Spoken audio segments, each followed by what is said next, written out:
All right, let's talk about investing, but maybe not in the way you're used to. Today, we're jumping right into the psychological battlefield of it all, a place where, funnily enough, the smartest people in the room consistently get beaten by a strategy that's, well, shockingly simple. Let's get into why that is. So get this, over a 15-year stretch, almost 95% of professional hedge fund managers, we're talking about the absolute brightest minds, paid millions of dollars to do nothing but this, they fail to beat a simple market average. I mean, just let that sink in for a second. 95%. And what about the rest of us? The everyday person trying to pick their own stocks?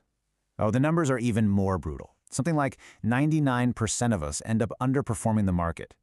And this has nothing to do with how smart you are. It's a human problem. So that leads to a pretty scary question, right?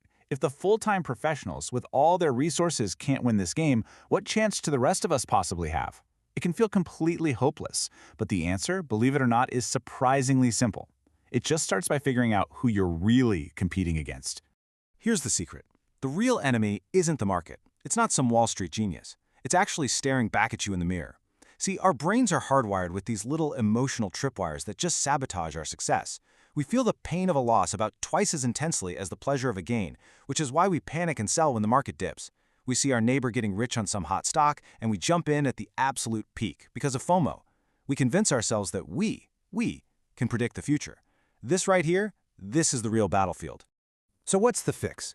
Well, we need a strategy that's actually built for real people, one that knows we have these flaws and is designed to protect us from our own worst instincts. It has to be simple, it has to be effective, and it has to take our messy emotions right out of the driver's seat. Let me paint a picture for you. Imagine you've got $1 million to invest in real estate. Option 1, you buy one big apartment building. That's kind of like buying a single stock. All your eggs are in one basket. If that building has a problem, you've got a big problem. Now, what if you could take that same $1 million and buy a tiny sliver of every single apartment building in the entire city? Your risk is spread out. That is diversification. And that is exactly what an index fund does. So an index fund, in a nutshell, is just one investment that holds tiny little pieces of hundreds or even thousands of different companies. You're not trying to pick the winning horse anymore. You're basically betting on the entire race. You're buying the whole market. And look, this isn't just some neat little idea. It comes with some massive, undeniable advantages. Let's break down exactly why this approach is so incredibly powerful.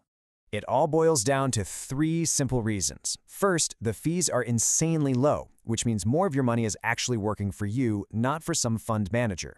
Second, you're pretty much guaranteed the market's average performance over the long run, which, as we've seen, beats almost everyone. And third, and this might be the most important part, it comes with built-in psychological armor. It protects you from yourself. And hey, the proof is in the pudding. Look at the data for those expensive, actively managed funds. Over 10 years, nearly 8 out of 10 of them fail to do the one thing they promised, beat the market. You're literally paying higher fees for worse results. It's wild. And if you don't want to take my word for it, how about Warren Buffett's? He famously made a $1 million bet with a group of top hedge fund managers. He bet that a simple, boring, low-cost index fund would outperform their hand-picked investments over 10 years. And guess what? He won the bet by a landslide. When the greatest investor of our time tells you to just buy the market and go home, it's probably a good idea to listen. This brings us back to that psychological armor I mentioned. Think about it. If you own, say, 20 stocks, and one of them just plummets, that feels like a catastrophe. The panic starts to creep in. But if you own 5,000 stocks through an index fund, and one of them goes to zero, you barely even notice it. It's just a blip.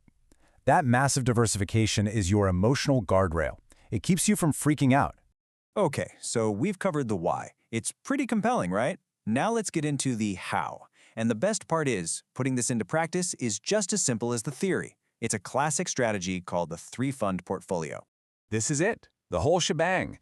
It's made up of just 3 funds. Number 1, a U.S. stock market index fund. Easy. Number 2, an international stock index fund, so you own companies outside the U.S. And number 3, a bond market index fund. Bonds are your stabilizer. They're safer, less volatile, and they often act as a shock absorber when the stock market gets rocky. That's it. Maximum diversification for minimum cost and complexity. Now, the mix of these 3 funds just depends on your age. When you're young, decades away from retirement, you can afford to be aggressive and go heavy on stocks for that higher growth. But as you get older, You gradually shift more of your money into the safety of bonds to protect what you've earned. So, someone in their 20s might be 90% in stocks and just let it ride. Setting all of this up, honestly, it could take you less than 30 minutes. But that's the easy part. The truly difficult part isn't picking the funds. It's what you do, or rather, what you don't do for the next 20 or 30 years. You need to burn this phrase into your brain. It is probably the single most important rule in all of investing. Study after study has shown that trying to guess when to jump in and out of the market is a loser's game. The real money is made by people who invest consistently and just stay there. It's about time in the market, not timing the market. And that really is what this all boils down to. The strategy itself is ridiculously simple. Buy everything, keep your costs down, and then just wait.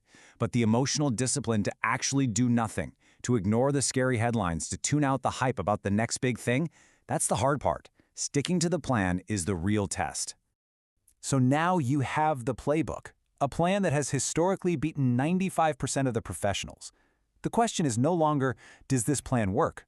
The real question is, do you have the patience to let it?